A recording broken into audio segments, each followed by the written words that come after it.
자, 오늘의 대담한 대담 홍익표 전 의원하고 주요 전국 현안 짚어보겠습니다. 안녕하십니까, 의원님? 네, 반갑습니다. 네, 오랜만에 뵙습니다. 예. 자, 전국 이슈 먼저 좀 다뤄보겠습니다. 순방 얘기입니다. 아, 순방 뭐 짧지만 하여튼 굵직하게 이재명 대표는 첫 순방 끝났는데요.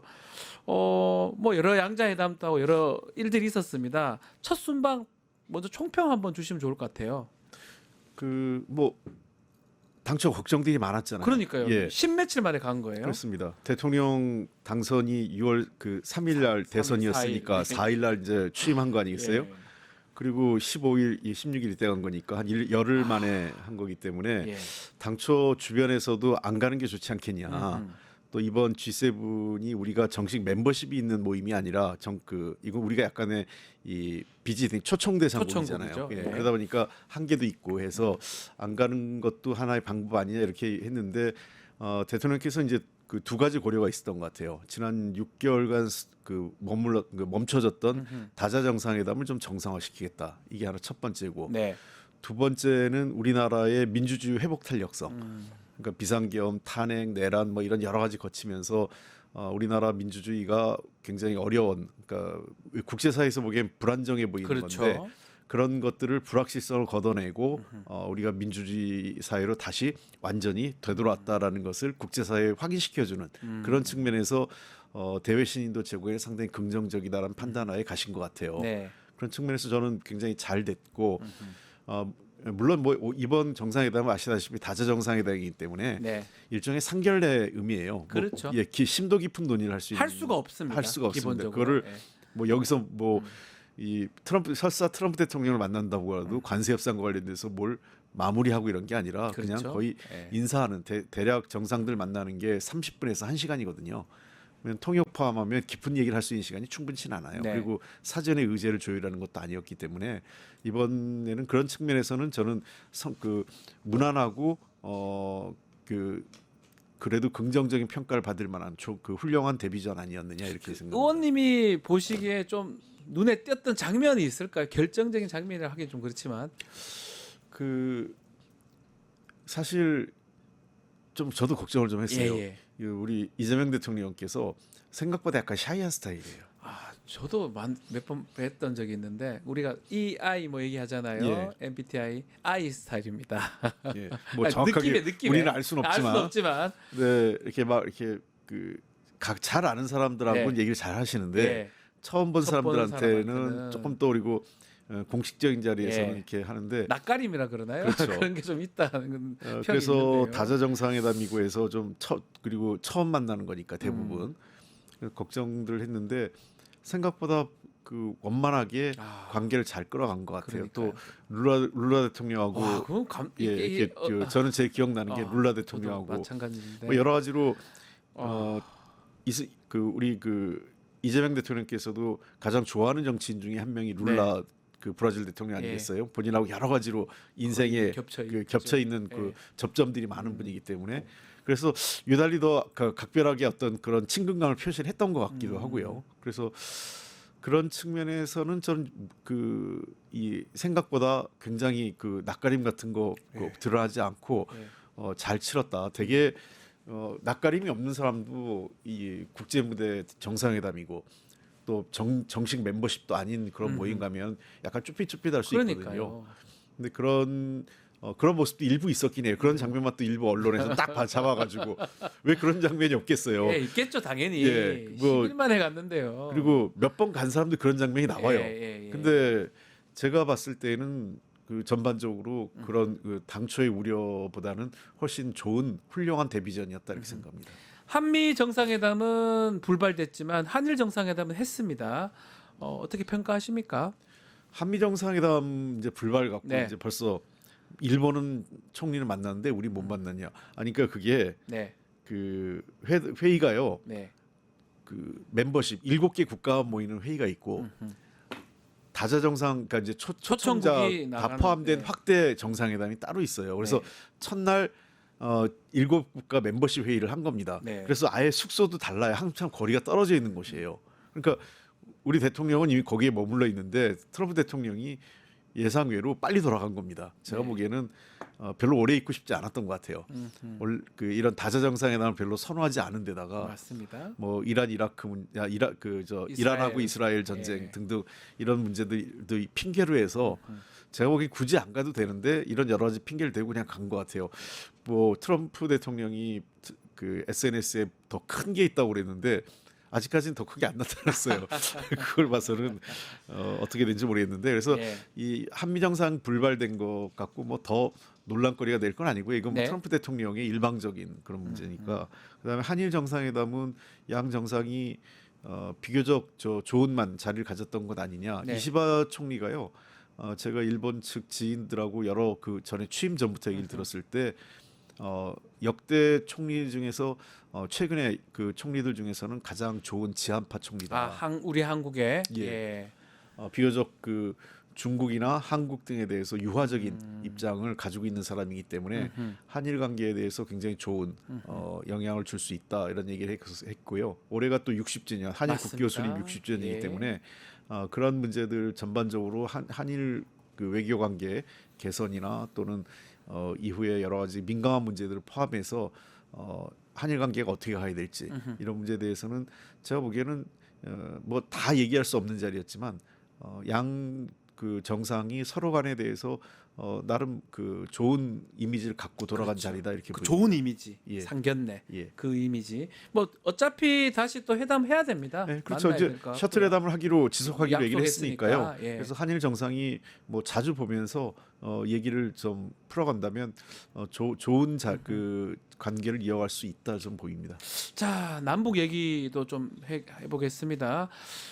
정말 빨리 대북 확성기 방송 중단하면서 뭔가 남북 간의 대화 채널을 복구하는 거 아니냐 이런 얘기가 나오고 있는데 지금 이재명 이 정부의 이 뭐 전문가시니까요. 이 남북 문제 어떻게 지금 보십니까? 잘하고 있는 겁니까?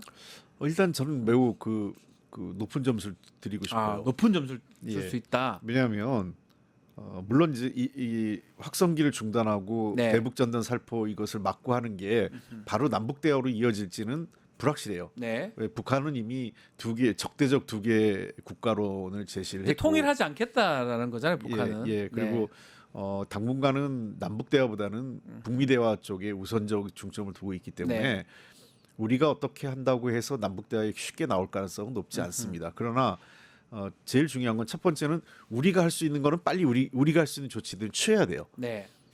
그러니까 뭐 예를 들면 북한에 대한 그 국제사회의 대북 경제 제재라든지 이런 문제는 우리가 할 수 있는 게 아니잖아요. 그렇죠. 예, 그런 거는 미국하고 협력 또는 유한 국가들 유엔 등하고 협조가 필요한 부분은 시간을 갖고 국제사회와 대화를 해가는 거고 확성기 중단하고 전단 살포 막는 거는 우리가 할 수 있는 건 빨리 바로 할 수 있는 거잖아요. 그런 사실. 것들은 그러니까 그게 이제 결국은 이재명 스타일의 행정 그 능력 이게 그 전형적인 것 같아요. 네. 그러니까 할 수 있는 건 빨리 한다. 그런 측면에서 확성기 중단하고 나니까 이건 확성기 중단이 아무 의미 없는 거예요. 네. 그러니까 그 접경 지역에 있는 남북 주민들만 힘들어요. 그러니까요. 예, 우리 방송으로 피해를 보는 거는 북쪽 주민들이고.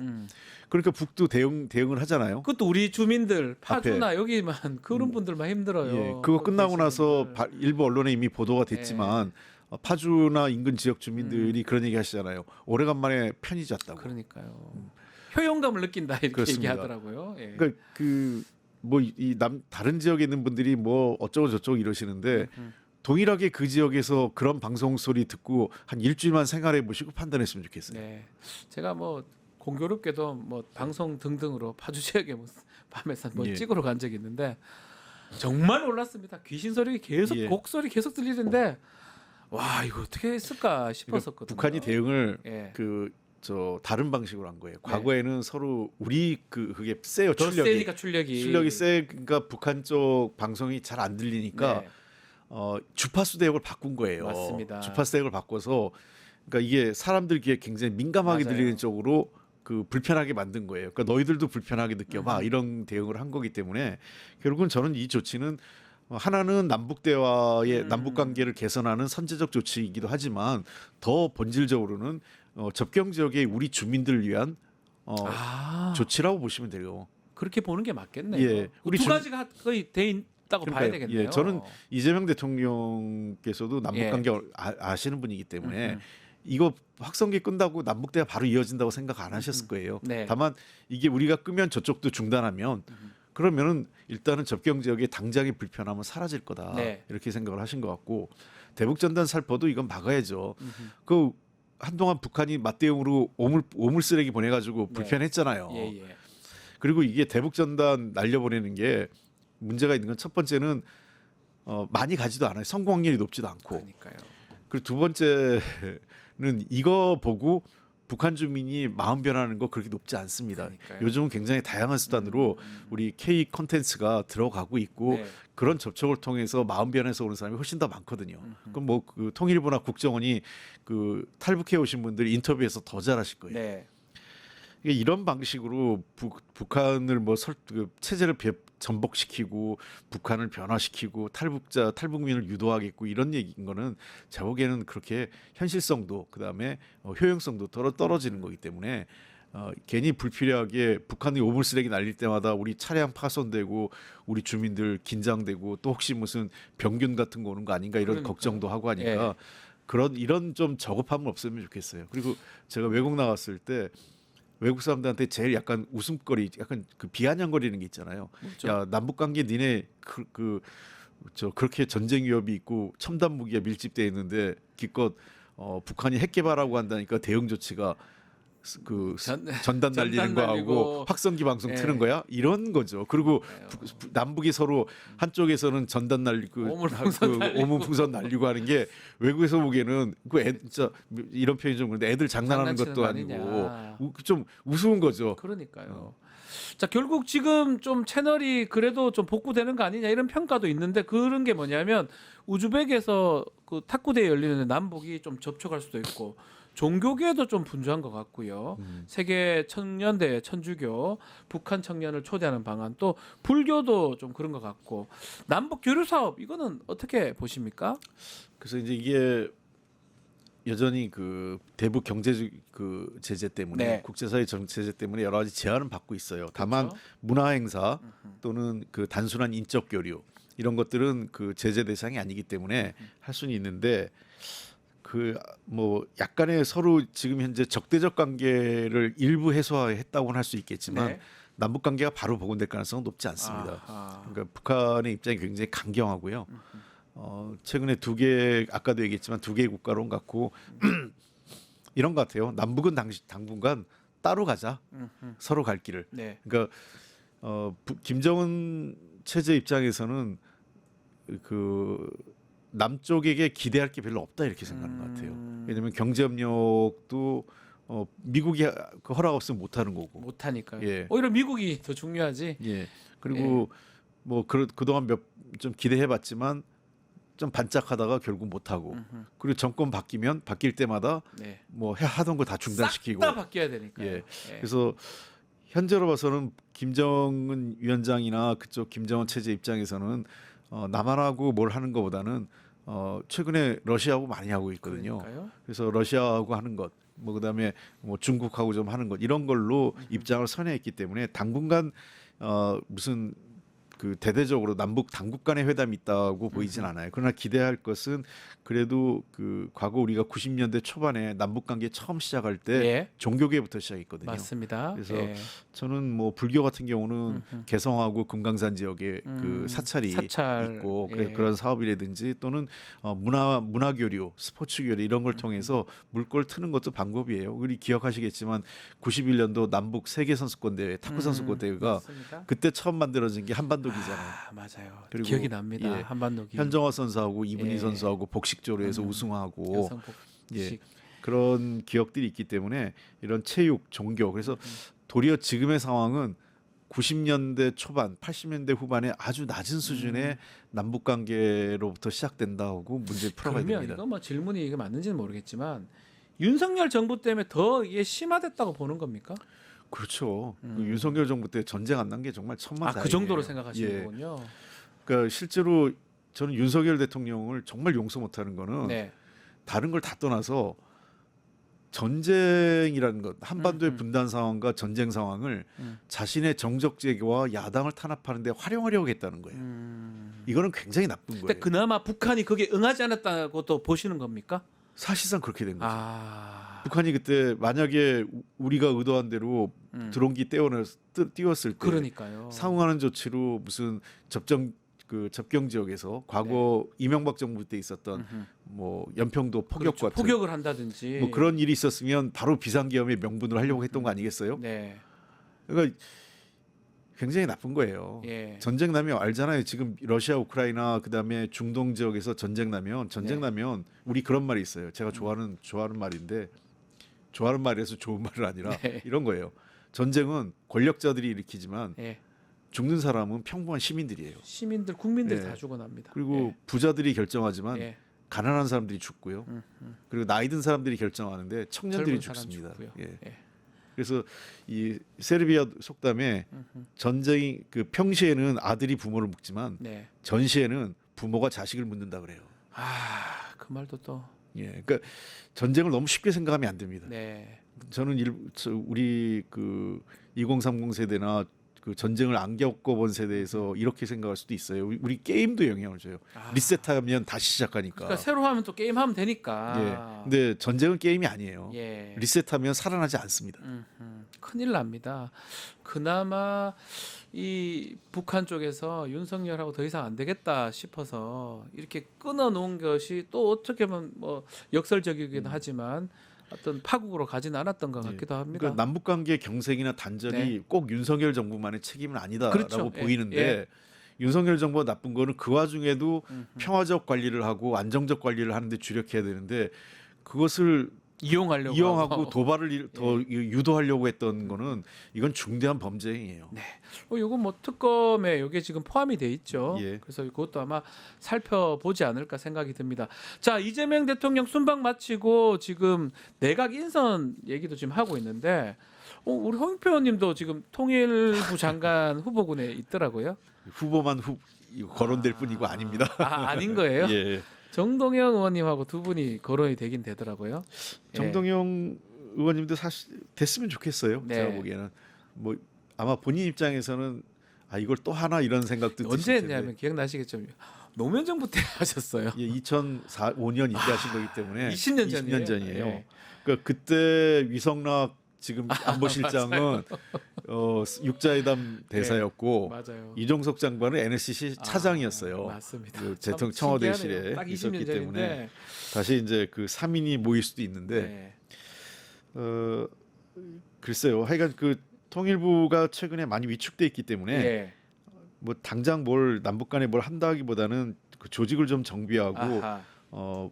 그 뭔가 새롭게 이 통일부가 어떤 앞으로의 방향을 뭘 할지에 대한 그 기틀만 잡아주는 역할을 하는데도 약간 무게감 있는 정치인이 게 그렇죠. 좋겠죠. 그런 의미에서 정동영 의원이 이제 거론되고 있는데 이종석 국정원장 얘기하셨습니다. 이제 후보자인데 청문회가 이제 열립니다.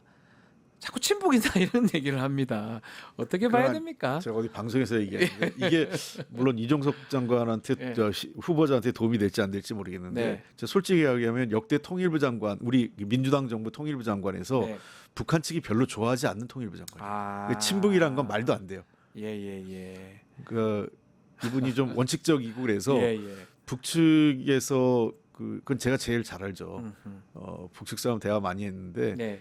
북측에서 그렇게 호감을 갖고 있지 않은 안 통일부장. 좋아한다는 거네요. 야. 그래서 전 도리어 네. 오랫동안 대북 정책, 그러니까 북한 문제 공부해 하셨고 연구자로서 뭐 일정한 성과도 거두셨고 그다음에 20여 년 전에 실무 경험도 충분히 했고 네. 벌써 어쩌면 그 통일 안보 분야에서 임동원 장관 이후에 그 기회를 이어가는 그 여러 정권을 거치면서 민주진보 진영의 대북 정책을 지금 관여하고 계시거든요. 네. 이번에 이제 국정원장으로 어쩌면 본인 말씀대로 마지막 봉사하는 자리일 수 있는데 잘 하실 것으로 생각을 해요. 저는 예. 그 대통령께서 국정원장으로 이종석 후보자를 정하신 때는 야당도 고마워해야 되는 거 아니겠어요? 왜냐하면 제일 중요한 건 왜 그렇겠어요? 아하. 저는 이거예요. 국정원장을 통해서 국내 정치에 개입할 생각은 요만큼도 없다. 안 하겠다는 뜻으로 보이죠. 그렇죠. 예. 만약에 국정원장을 정치인 중에 누구 시켰다고 보세요. 뭐 예를 들면 예. 지금 원내대표니까 예입니다. 내가 얘를 원내대표가 됐으니까 아예 그냥 김병기 의원을 시켰다. 그러면 국정원 맨인데다가 인사처장 하던 분입니다. 인사처장 했고 조직을 장악해서 정치인 하던 사람. 음흠. 그러면은 국내 정치에 개입하려는 여지가 있는 거 아니야? 그게 이런 보이지요. 의혹을 살 수 있잖아요. 그게 그런 문제 보이지요. 제기를 야당이 생각할 수 있겠죠. 전혀 그러지 않은데. 네. 그러니까 가능성이 없는 사람이니까 제가 예를 든 거예요. 김병기 의원은. 네. 그 바로 그런 측면에서 전혀 대북 정책에 전념하고 안보 문제나 또는 이 국정원 본연의 업무에 전념할 수 있는 사람을 해서 국내 국정원을 통해서 국내 정치에 또는 야당 관계에 활용할 생각이 없다라는 의지를 보였다라는 거고, 두 번째는 그 위성락 안보실장과 네. 그다음에 그 이종석 두 분을 통해서 저는 잘 조화를 맞춘 거로 봐요. 한 명은 차이점도 있는데. 예, 그죠? 그렇습니다. 한 명은 이제 위성락 실장은 그 외교부 출신의 저 전문 외교가 관료죠. 그렇죠. 그리고 북미국에서도 오래 계셨고 미국 쪽하고 대화할 수 있는, 그래서 안보실장으로 미국 문제를 포함한 외교 전반을 컨트롤하는 거고, 국정원장은 주로 그 뭐 역할은 크게 보면 국정원은 세 가지예요. 하나는 그 대북 파트, 네. 그리고 대외 정보, 그다음에 세 번째는 이제 경제 관련 이런 그 해외 그 정보하고 이제 하나는 국내 저 경제 안보 이런 쪽이기 때문에 저는 그 국정원 업무에 충실할 수 있는 분을 선택했다 이렇게 보입니다. 총리 후보자 얘기도 좀 해야 될 것 같습니다. 지금 김일수 총리 후보자 인사청문회 날짜가 잡혔는데 논란은 계속 있는 것 같습니다. 어떻게 좀 잘 통과할 수 있을지, 또 그리고 계속 이게 또 발목 잡기 아니냐 이런 얘기도 있는 것 같고요. 뭐 야당은 당연히 발목 잡는 거고요. 네. 그거 갖고 우리도 너무 신경 쓸 필요 없습니다. 야당은 발목 잡는 거고 네. 잡는다고 잡히면 안 되죠. 잡히면 안 된다. 그러니까 그 야당은 늘 잡으려고 하고 네. 거기 안 잡히는 게 또 여당의 능력이죠. 네. 저는 김민석 총리 후보자가 뭐 충분히 그 인사청문회 과정에서 설명하려고 한다고 보고요. 뭐 여러 의혹을 제기하지만 그분의 재산이 2억밖에 안 된다고 지금 그러잖아요. 그게 참 눈에 띕니다. 그리고 모르겠어요. 그 2억이라는 게 어떤 건지 모르겠는데 만약에 저 국회의원 재산 신고 기준으로 2억이면 네. 거기에는 그 정책원 통장도 포함되어 있습니다. 아, 그럼 진짜 적은 거네요. 그러면 실제 자기 재산 1억도 안 될 수 있어요. 없다는 거, 거의 없다는 예, 거예요. 예. 예. 한 1억 정도 있다고 치면 요즘 세상에 이런 말은 좀 그렇지만 1억, 2억이 그 많은 돈이 아니잖아요. 예. 진짜 적잖아요. 그러니까 뭐 그동안 예전하고 이제 다르잖아요. 어려움은 있었죠. 과거에 그 이제 법 위반에 따른 과징금, 추징 추징금 받고 물고 예. 하느라고 이제 상당히 경제 어려움을 겪었는데 그걸 보면서 제가 느낀 건 그런 거예요. 그러니까 저는 뭐 과거 지난 사실에 대해서 왈가불가하지 않겠어요. 본인은 이제 억울하고 표적 수사다. 네. 근데 대법원 판결이 난 거고 또는 그에 대해서 합당한 법적 책임을 졌어요. 그건 끝난 일이에요. 그거는 네. 그것대로. 그리고 그 당시에는 이분이 그 당시에 선거자금 관련된 다 선거자금 관련된 건데 네. 한 번도 사적 이익을 취한 건 없어요. 그 정치자금법의 미비 또는 어떤 그 당시의 관행 이런 네. 것들이 그 뒤섞이면서 일부 그 법적인 문제가 생겨서 그에 대한 책임을 진 거고 그에 대해서는 본인도 인정할 거고요. 예. 다만 표적 수사 얘기는 딱 찍어서 이제 그런 문제를 자기한테만 해서, 왜냐하면 그런 기준에서는 상당히 당시에 많은 정치인들이 걸렸을 텐데 네. 유독 김민석 후보자에게 대한 엄격한 잣대를 댄 건 맞죠. 그리고 최근에 여러 가지 그 보면 제가 개인적으로도 우리 김민석 선배님하고도 가깝는데 공적 마인드하고 어떤 사적인 것을 구분 못할 사람이 아니에요. 그러니까 본인이 정치 활동을 하면서 필요한 돈을 일부 그 차입하고 그 사적 채무 관계가 생긴 건데 그것이 뭐 개인의 치부나 어떤 뭐 그 호의호식을 하기 위해서 그런 걸 했다고 생각하지는 않습니다. 그렇죠. 네, 그런 측면에서 해명이 가능하겠네요. 청문회 예. 과정에서도. 예. 그래서 예. 뭐 일부 이제 해명이 안 되는 뭐 저 그 금액이 있겠죠. 일정 있을 정도 수도 있는데 있겠죠. 예. 예. 근데 청문회하다 보면 그 금액이 뭐 수십억도 아니고 수십억 나는 사람도 있었어요. 그러고도 된 사람이 있었어요. 예. 그러니까 뭐 국민의 눈높이에는 일부 뭐 그게 단돈 뭐 몇백만 원이라도 국민의 눈높이에 부합하지 않을 수 있겠지만 어쨌든 그런 부분에 대해서는 최대한 해명하고 혹시 설명이 어려운 부분은 국민들께 그 어떤 그 사죄하고 그러니까요. 그리고 예. 제가 전 그것만 얘기하면 좋겠어요. 어느 한 순간도 제가 사적인 이익을 취해서 그 공적인 일과 사적인 일을 혼동한 적이 없는 사람이다라는 것을 분명히 보여주시면 될 것 같아요. 저는 그 부분에 대해서는 확실한 분이라고 봅니다. 믿고 계시는 거군요. 예. 자, 지금 원내대표가 양당에 선출이 돼서 활동을 합니다. 김병기, 송원석 두 신임 원내대표인데 뭐 원내대표 저는 자꾸 홍익표 의원님 보면 그냥 원내대표만 생각이 많이 납니다. 그때가 기억이 많이 나는데 조언을 좀 해주시면 좋을 것 같아요. 두 분에 대해서 둘 다 처음이시니까. 예, 다 원내대표 처음 합니다. 처음 하죠. 근데 제 기억에는 홍익표 의원님 하면 원내대표가 많이 기억이 나거든요. 예. 잘하셔서 그런 것 같기도 하고요. 원내대표란 자리가 네.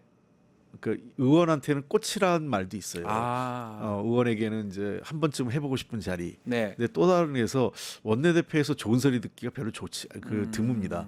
되게 원내대표라는 게 욕먹는 자리죠. 왜 네. 그러냐면 지지자나 당의 뭐 어떤 전반적인 흐름은 싸우자 이런 게 강할 때 이 네. 사람은 싸움도 해야 되지만 협상도 해야 되는 사람이거든요. 싸우면서 앞에 가서 협상해야 돼요. 얼굴 그러니까요. 예. 대면하고. 그렇습니다. 그 그러니까 위치잖아요. 예. 그러다 보니까 이 지지자들이나 또 일부에서 보기에는 저거 뭐야 이럴 수도 있어요. 그렇겠네요. 근데 누군가는 전쟁터에서도 누군가는 협상하잖아요. 네. 그 더군다나 국회는 협상을 그렇죠. 주 업무로 하고 있는 데이기 때문에 원내대표에 대해서 그래서 많은 이제 우리 당원과 지지자들 분들께서 그 부분을 이해해줘야 돼요. 싸움도 잘해야 되지만 협상도 잘해야 된다. 협상을 잘해야 예, 된다. 협상을 잘못하면 이런 거죠. 이제 원래 당 대표하고 원내대표가 투톱이라고 할 때 네. 당 대표는 당의 입장을 대변하면서 싸움을 해가는 거예요. 맞네요. 그럼 원내대표는 돌려 이제 말리는 역할도 하면서 예. 그렇게 해야 되는 거죠. 그러면서 협상을 해야 되니까 그런 측면에서 저는 그 성과를 만드는 게 우선입니다. 성과를 좀 만들어라. 예. 그러니까 김병기 원내대표의 가장 큰 성과는 집권 1년 차의 이재명 정부의 어떤 법적 과제, 그다음에 정책 100대 과제 같은 거 만들어질 거 아니겠어요? 그러니까요. 그런 과제를 효과적으로 수행할 수 있는 기반을 만드는 게 업무입니다. 거기에는 어떤 때는 그 국민의힘을 압박하고 밀어붙일 때도 있고 네.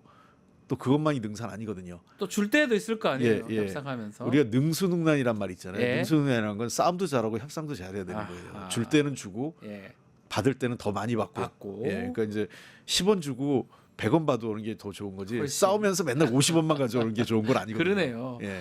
그러니까 그런 맥락에서 지금 국민의힘에서 법사위원장만 달라 주면 다 주겠다. 뭐 정보위원장, 국방위, 외통이 다 준다고 하는데 이런 어떤 방식은 원내대표 하신 입장에서 보면 어떻습니까? 그만큼 절박한 건가요? 어떻게 봐야 됩니까? 그러니까 우리는 이럴수록 더 못 주는 거죠. 이러면 더 못 준다. 예.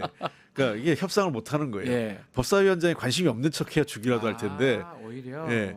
예. 저렇게 법사위원장에 매달리면 우리는 지난 21대 국회에서 저쪽이 법사위원장을 어떻게 활용했는지 다 기억하고 있잖아요. 네네네. 또 그러려고 하는 거지. 물론 지금은 국회의장이 상당히 협조적이고 뭐 이러기 때문에 네. 그렇게 가져간다들 그때처럼은 못할 거로 보이지만 어쨌든 여러 가지 어려움이 생기잖아요. 네. 그러니까 이 송원석 원내대표도 잘못하는 거죠. 진짜 법사위원장을 갖고 싶으면 법사위원장 관심 없는 척해야 받을 수 있는 거예요. 뭘 안 할 것처럼 해야지 네. 가져갈 수 네. 있다. 그러면서 도리어 그 더 관심 있는 거를 딴 게 더 관심 있는 것처럼 네, 해서 그렇게 하면 되는데 법사위원장만 달라 그러면 우리가 어떻게 줍니까? 우리가 2년 전에 뭐 얼마 안 되잖아요. 네. 2, 3년 전에 그들이 했던 기억들이 그대로 살아 있는데요. 법사위원장 갖고 모든 것을 예. 법안 통과를 제가 막았었죠. 그때도 그 얘기 했어요. 저쪽한테. 당신들 이렇게 하면 다음에 우리가 못 다수석 믿는다 이제. 다수석 때문에 절대 못 준다고 그때 그렇게까지 얘기했어요. 예. 그러니까 왜 그러냐면 법사위원장으로 가서 약간의 시간을 지연시키는 건 저는 그럴 수 있다고 봐요. 네. 그러나 아예 막으려고 하면 안 되는 거죠. 그때는 아예 막으려고. 그러니까 더 황당한 거는 그런 거였죠.